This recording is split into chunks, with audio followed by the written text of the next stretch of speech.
जानीपुर के नदवा गांव में हुए दोहरे हत्याकांड की गुत्थी पुलिस ने महज 24 घंटे के अंदर सुलझा ली है।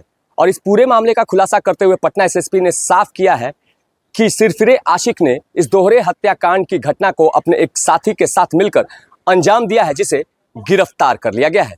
वहीं इस घटना के बाद हाईवे को जाम करने के आरोप में उस इलाके के स्थानीय विधायक गोपाल रविदास सहित दर्जनों लोगों पर एफआईआर दर्ज किया गया है। जुलाई की संध्या में जानीपुर थाना अंतर्गत नगवा गांव में 2 बच्चों की शव बरामद किया गया था।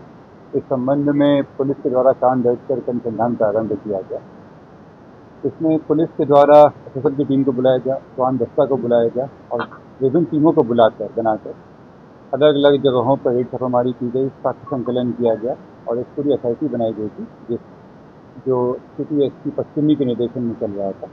इन लोगों के द्वारा त्वरित कार्रवाई करते हुए इस घटना को 24 घंटे के अंदर में घोषित किया गया और जो इसमें अभियुक्त थे उनकी गिरफ्तारी कर दी गई। ये घटना करने के लिए एक व्यक्ति जो पूर्व से इनका देहांत हुआ है, उनसे परिचित थे और इनका उस घर में आना जाना लगा रहता था। इसी क्रम में वो पुरानी सुनियोजित ढंग से प्लानिंग करके वो आए और घटना को अंजाम दिया। घटना की प्लानिंग पहले ही हो चुकी थी। घटना के दिन ये सुबह में जाकर बगल के दुकान से मिट्टी का तेल, केरोसिन का तेल खरीदे और तेल को एक बोतल में रख के घटनास्थल पर गए। वहाँ पर जाने के बाद 2 बच्चे थे, एक लड़का एक लड़की। लड़का वहाँ पर सो रहा था, लड़की गेट खोली थी, ये अंदर गया और ईंटा से लड़का को मारा और लड़की का गला दबा के उसकी हत्या कर दी। हत्या करने के बाद साक्ष्य को छुपाने के लिए जो केरोसिन का तेल था उसको छिड़क के आग लगाया ताकि साक्ष्य को मिटा सके और घटना करने के बाद बाहर से जब बंद होकर चला।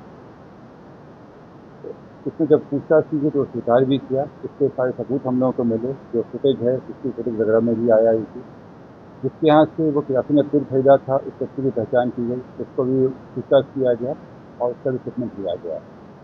ये पूर्व में प्रेम प्रसंग और इसके बाद असफल प्रेम प्रसंग का मामला है और उसी में घटना की गई।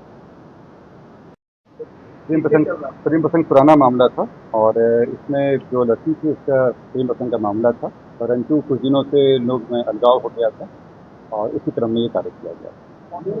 शुभम कुमार है लेनती, शुभम कुमार और उसके साथ देने में रोशन कुमार, 2 व्यक्ति। क्या रोल है? रोशन जो था वो सहयोगी था और साक्ष्य को मिटाने में उसका अहम रोल था। जब हम लोग से पूछताछ की तो इसके बारे में इंफॉर्मेशन देना और फिर जो भी चैट वगैरह था उसको डिलीट करने के लिए उकसाना, इन सब में उसका रोल है। दोनों उसी क्षेत्र के रहने वाले हैं जहाँ पे घटना स्थल के पास। नहीं, अभी तक किसी के साथ ये एफएसएल रिपोर्ट या कहीं भी नहीं आया है कि दिक्कत। आरोपी जो था वो स्कूल में, जब बच्ची जो स्कूल में पढ़ती थी उसके साथ पूर्व में उसकी दोस्ती थी और उस घर में आना जाना भी था उन लोगों का। लेकिन परंतु कुछ समय से इन दोनों परिवार के बीच में इस चीज़ को लेकर सहमति नहीं थी कि वो लोग मिले और इसी क्रम में वो फिर मिलने आया था और जब दोनों के बीच में तनाव बढ़ा था और इसी के तहत ये प्लान किया था। जो ये व्यक्ति है शुभम कुमार, इसको ये खबर मिली थी कि ये जो बच्ची है ये किसी और के साथ भी देखी गई है, जिसका इनका अपना कोई एविडेंस है कि सिर्फ नई बातों के साथ चल रहे थे और उसी में ये घटना ये 19 ये कम से कम 1-2 साल से चल रहा था। गार्जियन को खबर थी इसके बारे में, उनके द्वारा सब कुछ किया गया, दोनों साइड से माता पिता को बताया। रिलेटिव नहीं है, इसमें बताया प्रेम प्रसंग का मामला था। दोनों दोस्ती के में है। अभी तक जो आया है उसमें ये पढ़ाई कुछ समय पहले करके पढ़ाई छोड़े हुए थे शुभम कुमार, रोशन कुमार की पढ़ाई कर इसका जानकारी हम लोग अभी नहीं है, लेकिन नशा का ऐसा कुछ नहीं पता है।